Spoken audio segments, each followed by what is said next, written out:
Okay. Hi friends, welcome to my channel SSC with Kishore.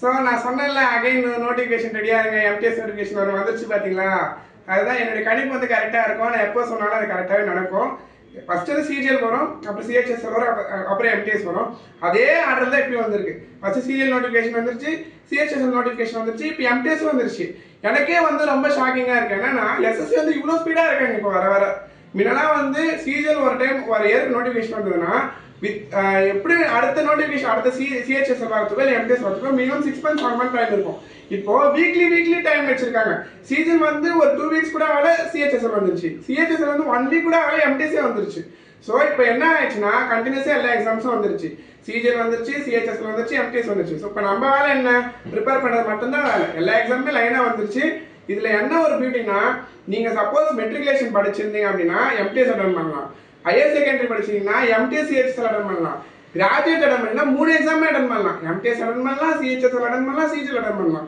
இது 3ல நீங்கள் எது crack பண்ணாலும் எதெல்லாம் ஒரு ஈஸியாக வந்து SSCல வந்து நாலேஜ் இல்லை ஓகேங்களா ஒன்றே ஒன்று என்னன்னா நம்ம கன்சிஸ்டன்சியாக படிக்கணும் ஆர்டர் போட்டு படிக்கணும் மோட்டிவேஷனாக அப்படி டிமோட்டிவேட் மட்டும் ஆகாதுங்க ஓகேங்களா நான் சொன்ன ப்ரிப்பரேஷன் ஸ்ட்ராட்டஜியை ஃபாலோ பண்ணுங்க ஸோ இதுக்கும் அதே மாதிரி தான் இதுக்கு என்ன அப்ளை பண்ணுற ப்ரொசீஜர் என்னன்னு பார்த்தீங்கன்னா ஒன்றுமே இல்லை ஜென்ரல் ஆர் ஓபிசியாக இருந்தால் வந்து ஃபீஸ் வந்து 100 rupees அதே தான் SC ST ஃபீமேல் இல்லை PWD கேண்டிடேட் எக்ஸர்வீஸ் மேன் அப்படின்னா உங்களுக்கு ஃபீஸ் வந்து இல்லை ஓகேங்களா மற்றபடி எல்லா ப்ரொசீஜர்ஸ் இந்த ஃபோட்டோ அப்லோட் பண்ணுறது சேம் சிக்னேச்சர் அப்லோட் பண்ணுறது சேம் உங்கள் எஜுகேஷன் குவாலிஃபிகேஷன் மட்டும் 10th மட்டும் வரும் 10th குவாலிஃபிகேஷன் தான் ஹையஸ்டே இருக்குல்ல ஸோ அதை மட்டும் தான் நீங்கள் அப்ளை பண்ணுற மாதிரி இருக்கும் இதுலேயும் வந்து நிறைய கேடர் இருக்குது ஃப்ரெண்ட்ஸ் நிறைய போஸ்டிங் இருக்குது நிறைய டிபார்ட்மெண்ட் இருக்குது MTSனா நான் மல்டி டாஸ்கிங் ஸ்டாஃப் ஸோ அது எல்லா டிபார்ட்மெண்ட்லையுமே இருக்கும் ஸோ இது வந்து என்னன்னா இது level 1 போஸ்ட் மாதிரி தான் கணக்கு இது level 1 போஸ்ட்லேருந்து அப்படியே level 1 level 2 அப்படி போகும் level 1 level 2 போஸ்ட் மாதிரி தான் இது ஸோ இதுலேயுமே உங்களுக்கு நல்ல சேலரி தான் நீங்கள் MTS போஸ்ட் அப்படின்லாம் பார்க்கக்கூடாது இந்த MTS போஸ்ட்டுக்கே வந்து நிறைய காம்படிஷன் இருக்குது ஓகேங்களா ஸோ அப்படின்றப்போ ஒரு டிபார்ட்மெண்ட்லையுமே வந்து நிறைய கால்ஃபர் பண்ணுவாங்க MTSக்கு ஸோ இது SSCலையுமே ஒரு நிறைய கவர்மெண்ட் டிபார்ட்மெண்ட்ஸ் வச்சுருக்காங்க ஓகேங்களா ஸோ இதுலையுமே வந்து நல்ல வேக்கண்ட் இருக்குது இந்த வருஷம் நான் சொன்னேன் பார்த்தீங்களா CGLக்கு 18,000+ வேக்கண்ட் எதிர்ப்பாங்க இந்த வருஷம் வந்து 14,000+ வேக்கண்ட் இருக்குது MTSக்குமே நிறைய வேக்கண்ட் இருக்குது ஸோ இதுக்கு வந்து அப்ளை பண்ணுங்கள் அப்ளை பண்ணுறதுக்கு மினிமம் 1 month டைம் கொடுத்துருக்காங்க பொறுமையாக அப்ளை பண்ணுங்கள் அப்ளை பண்ணுறதுக்கு ஏதாவது டவுட் இருந்ததுன்னா எனக்கு டெலிகிராம் ஐடி இன்ஸ்டா ஐடியும் பின் பண்ணுறேன் அதில் டவுட்ஸ் கேளுங்க ஓகேங்களா ஸோ இதுக்கப்புறம் வந்து நான் ஒரு சில டைமில் ஃப்ரீயாக இருக்கும்போது நான் உங்களுக்கு நிறைய வீடியோஸ் போடுறேன் ஓகேங்களா ஆப்டிடியூடில் வீடியோஸ் போடுறேன் ஆப்டிடியூடில் ஆல்ரெடி வந்து 2 ஷார்ட் கொஷின்னு சொல்லிட்டு 2 சம் போட்டிருக்கேன் அந்த வீடியோ போய் பாருங்கள் கண்டிப்பாக அப்சல்யூட்டாக அந்த 2 கொஷின் வரும் ஓகேங்களா ஒன்று வந்து சிம்பிளிஃபிகேஷனில் போட்டிருக்கேன் இன்னொன்று வந்து ரேஷியோ வச்சு ஒரு நம்பர் வச்சு ஒன்று போட்டிருக்கேன் நம்பர் வந்து இன்னொரு நம்பர் எப்படி கண்டுபிடிக்குது 2 நம்பர் வந்து ரேஷியோவில் கொடுத்துருக்காங்க ஒரு நம்பர் வந்து கிரேட்டர் இதை விட இது லெஸ்ஸர் அப்படின்ற மாதிரி கொடுத்துருந்தாங்கன்னா இன்னொரு நம்பர் எப்படி ஃபைண்ட் அவுட் பண்ணுறது அப்படின்ற மாதிரி ஒரு வீடியோ போட்டிருக்கோம் ஓகேங்களா இதுக்கப்புறம் வந்து ரீசனிங்கில் ஷார்ட் கொஸ்டின்ஸ் போடுறேன் அப்புறம் ஜென்ரல் இங்கிலீஷில் வந்து எப்படி எரர் ஸ்பாட்டிங் எப்படி அட்டன் பண்ணுறது டென்சஸ் எப்படி அட்டன் பண்ணுறது அப்புறம் இடியம்ஸ் அண்ட் ஃப்ரேசஸ் வந்து எதை ஃபாலோ பண்ணுறது அப்படின்றத நான் வீடியோஸ் போடுறேன் ஓகேங்களா ஜென்ரல் அவேர்னஸ் மட்டும் கன்சிஸ்டன்சியாக படிங்க ஏன்னா ஜென்ரல் அவேர்னஸ் வந்து ஒரு வேஸ்ட் சிலபஸ் ஜென்ரல் சயின்ஸும் இருக்கும் அதில் வந்து ஜென்ரல் அவேர்னஸ்ல ஸ்டாட்டிக் ஜிகேவும் இருக்கும் கரண்ட் அஃபேர்ஸும் இருக்கும் எல்லாமே இருக்கும் SSCயில் பொறுத்த வரைக்கும் இது ஒன்று தான் வந்து பெரிய டிஃபிகல்ட்டான டாஸ்கே ஏன்னா மற்ற எல்லாத்தையும் பேங்கிங் ப்ரிப்பேர் பண்ணுறீங்கன்னா வெறும் கரண்ட் அஃபேர்ஸ் மட்டும் படித்தா போதும் இல்லை பேங்கிங் ஃபோக்கஸ் பண்ணி அதில் வர நாலேஜ் மட்டும் கெயின் பண்ணிட்டா போதும் பட் இதில் வந்து அப்படி கிடையாது இது வந்து ஓவராலாக எல்லாமே இதில் பேங்கிங் சம்மந்தமான நியூஸும் வரும் இதில் கரண்ட் அஃபேர்ஸில் ஆட் பண்ணிடுவாங்க ஜென்ரல் சயின்ஸும் வரும் ஜென்ரல் அவேர்னஸ் வரும் ஸோ அப்படின்றப்போ நீங்கள் இதை வந்து ஃபுல் ஃப்ளெஜ்டாக படிக்கணும் ஓகேங்களா ஜென்ரல் அவேர்னஸ் பொறுத்த வரைக்கும் ஃபுல் சிலபஸ் வந்து வேஸ்ட்டாக இருக்குது அப்படின்றப்போ நீங்கள் ஃபுல்லாக தான் படிக்கணும் ஜென்ரல் இங்கிலீஷ் பொறுத்த வரைக்கும் வந்து நீங்கள் எப்படி சொல்கிறது இங்கிலீஷ் வந்து ப்ராக்டிஸ் பண்ணணும் நிறைய வந்து ரீடிங் காம்ப்ரிஹென்ஷன் இப்போ உங்களுக்கு ரீடிங் காம்ப்ரிஹென்ஷன்லாம் வரணும் அப்படின்னா டெய்லி இங்கிலீஷ் நியூஸ் பேப்பர்ஸ் படிங்க இந்து வாங்குங்க டெக்கன் குரானிக்கல் அந்த மாதிரி இந்துவே பெஸ்ட் எனக்கு கேட்டாக்க இந்து பெஸ்ட் அதில் ஒக்காப்ஸ் நிறைய நீங்கள் கேதர் பண்ணிக்கலாம் நிறைய வந்து ஒக்காப்ஸ் டெவலப் பண்ணிக்கலாம் எடிட்டோரியல் படிங்க எடிட்டோரியல் தான் வந்து நமக்கு மெயினாக வந்து நிறைய ரீடிங் காம்ப்ரிஹென்ஷன் எடுப்பாங்க நிறைய நியூஸ் பேப்பர்லேருந்து எடிட்டோரியல்லேருந்து தான் எடுப்பாங்களே ஓகேங்களா ஸோ அந்த ரீடிங் காம்ப்ரிஹென்ஷன் பழகுங்க அதில் இருக்கிற வர சினோனிம்ஸ் ஆன்டோனிம்ஸ் பழகிட்டாலே ஓரளவுக்கு ஈஸியாக வந்து இங்கிலீஷ் வந்து கேதர் கோத்ரூ பண்ணிக்கலாம் ஓகேங்களா ரீசனிங் பொறுத்த வரைக்கும் என்ன உங்கள் மைண்ட் எபிலிட்டி தான் எல்லாமே அந்த ப்ரெசன்ஸ் ஆஃப் மைண்ட் ஒரு ஃபிகர் கொடுக்குறாங்கன்னா அந்த ஃபிகர் 3 dimensional இருக்குன்னா அதில் பேக் சைடில் என்ன இமேஜ் தெரியும் ஓகேங்களா மிரர் இமேஜ் எப்படி தெரியும் அந்த மாதிரி கொஷின்ஸ் வரும் அப்புறம் டைஸ் கொடுப்பாங்க 2 டைஸ் கொடுப்பாங்க இந்த டைஸில் இந்த நம்பர் வந்து கொஷின் மார்க் போட்டு ஆப்போசிட்ல இருக்கிற நம்பர் இது ஃபேஸ் பண்ணி எது இருக்கும் அப்படின்னு கேட்பாங்க. அப்புறம் நம்பர் பேர், லெட்டர் பேர், அந்த மாதிரிலாம் ஓரளவுக்கு ஈஸியாக தான் இருக்கும். ஓகேங்களா?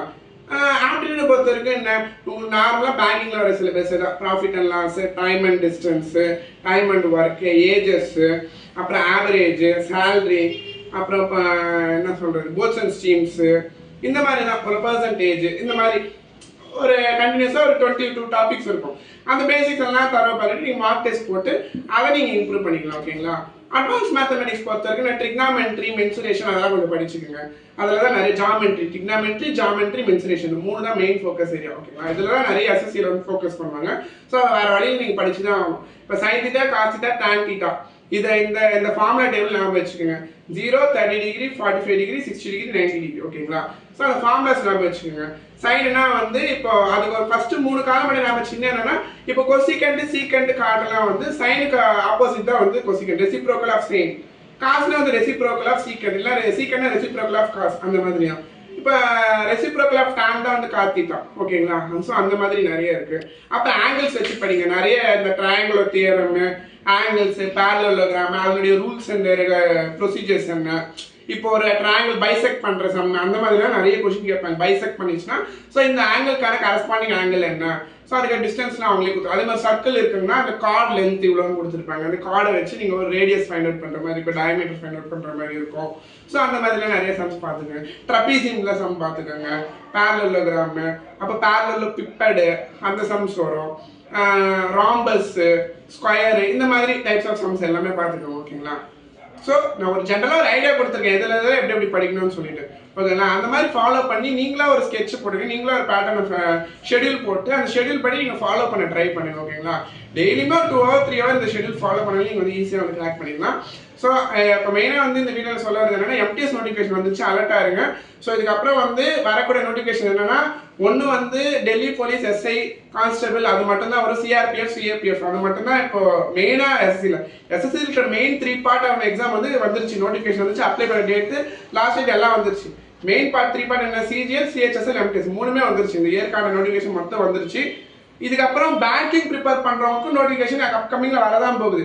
ஆல்ரெடி வந்து SBI clerk, SBI PO notification வந்துருச்சு. ஓகேங்களா? அதாவது என்ன, கிளர்க்கு இல்லை PO வந்துருச்சு. இப்போ SBIயில் இப்போதான் வந்து கிளர்க்கு முடிஞ்சு ரிசல்ட் வந்தது. ஆக்சுவலாக இது வந்து ஒரு என்ன சொல்ற, காம்படிட்டிவ் எக்ஸாம்ஸ்ல ஒரு பேங்கிங் இண்டஸ்ட்ரியும் சரி, ஒரு எந்த ஜென்ரலாக எந்த இதுலையும் சரி, ரொம்ப ரொம்ப ஆச்சரியமா இருக்கு. என்னன்னா இந்த வருஷம் முடிஞ்சு ரெக்ரூட்மெண்ட் முடிஞ்சு இந்த ஆளே சேரலை. பிஓக்கு வந்து இன்டர்வியூ முடிஞ்சு ரிசல்ட் வந்துருச்சு, டாக்குமெண்ட் வெரிஃபிகேஷன் நடக்கல. அதுக்குள்ளேயுமே நெக்ஸ்ட் இயருக்கான நோட்டிஃபிகேஷன் வந்துச்சுன்னா அப்போ எந்த அளவுக்கு ஸ்பீடாக இருக்காங்க பார்த்துக்கோங்க. ஸோ அவங்க அந்த அளவுக்கு ஸ்பீடாக இருக்காங்கன்னா அப்போ நம்ம எந்த அளவுக்கு மோட்டிவேஷனாக இருக்கணும். அப்போ நோட்டிஃபிகேஷன் பண்ணுறாங்க, HR டிபார்ட்மெண்ட் எந்த அளவுக்கு ஒர்க் பண்ணிட்டு இருக்காங்க, ஒரு மேன் பவர் எடுக்கிறதுக்கு அவங்க எவ்வளோ தீவிரமாக வேலை செஞ்சுட்டு இருக்காங்க அப்படின்றப்ப நம்ம அதை தான் யோசிக்கணும். நம்ம வேகன்சியோ இது எதையுமே பார்க்கக்கூடாது.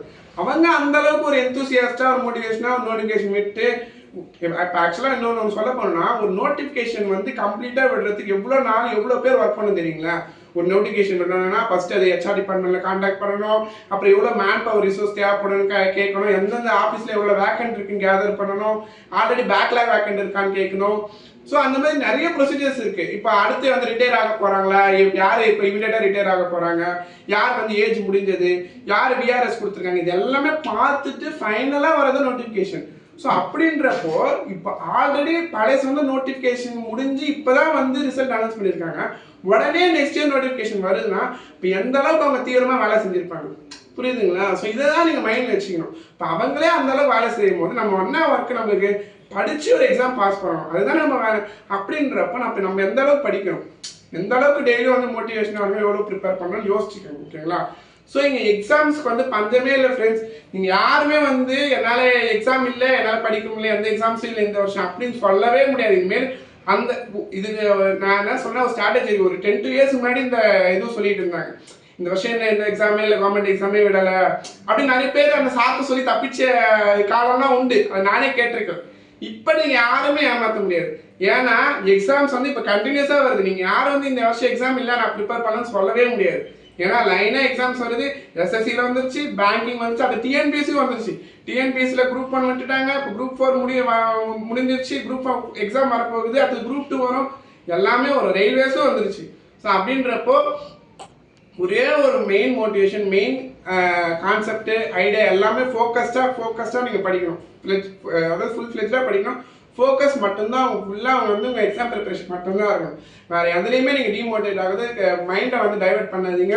மைண்ட் டைவெர்ட் ஆரம்பிச்சுன்னா இப்போ ஒரு நாள் 2 நாள் கொஞ்சம் எல்லாருமே படிக்கிறவங்க எல்லாருமே அது எல்லாமே இருக்கும் தான். நானும் அந்த லெவல்லேருந்து தான் வந்திருக்கேன்.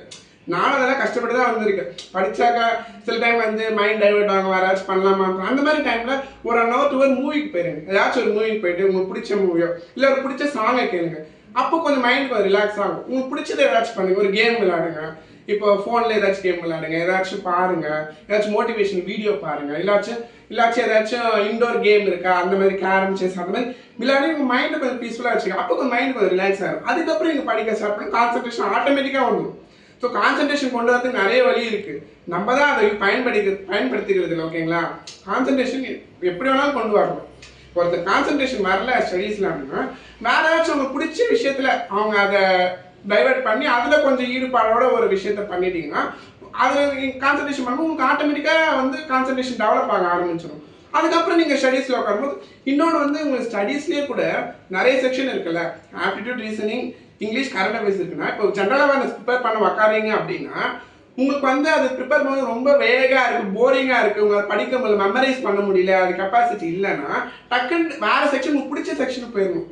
எந்த செக்ஷன் உங்களுக்கு பிடிச்சி ஆர்வமாக நீங்கள் பண்ண வரீங்களோ அந்த செக்ஷனுக்கு நீங்கள் போய் பண்ணும்போது உங்களுக்கு ஆட்டோமேட்டிக்காக வந்து கான்சன்ட்ரேஷன் இன்க்ரீஸ் ஆகும். ஓகேங்களா? உங்களுக்கு என்ன சொல்கிறது, உங்களுக்கு படிக்கிறதுக்கான இன்ட்ரெஸ்ட் வந்து ஆட்டோமேட்டிக்காக டெவலப் ஆகும். இப்போ நானும் அப்படி தான் பண்ணுவேன். எனக்குலாம் ஆப்டிடியூட் எடுக்கும்போது ஒரு சம்ம சால்வ் பண்ண ஆன்சரே வராது, எக்ஸ்ட்ரா டக்குன்னு என்ன பண்ண வேறு செக்ஷன் போயிடும், ரீசனிங் போயிடும். ரீசனிங் போயிட்டால் நம்ம சால்வ் பண்ணுற கேப்பபிலிட்டி தெரியும். ஸோ அப்படின்றப்போ ஒரு சம்ம சால்வ் பண்ணிட்டு ஒரு ஆன்சர் வரும்போது அதில் வர என்ன சொல்கிறது, அதில் வர சந்தோஷம் வேறு எதுலேயுமே இருக்காது.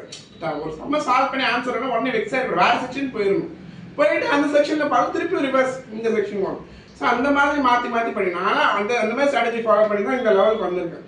ஸோ அந்த மாதிரி நீங்களும் படிங்க. நீங்களும் அந்த மாதிரி ஸ்ட்ராட்டஜி முடிஞ்சால் ஃபாலோ பண்ணுங்கள். உங்களுக்கு ஒரு ஸ்ட்ராட்டஜி வச்சுருப்பீங்க, அந்த மாதிரி ஸ்ட்ராட்டஜி ஃபாலோ பண்ணுங்கள். ஃபாலோ பண்ணி எக்ஸாம்ஸ் நல்லா படிங்க. ஓகேங்களா? படித்து கிளியர் பண்ணுங்க. ஓகே ஃப்ரெண்ட்ஸ், யாராச்சும் டவுட் இருந்தாக்கா எனக்கு டெலகிராம் ஐடி, இன்ஸ்டா ஐடி பின் பண்ணுறதை கேளுங்க. See you friends, bye bye.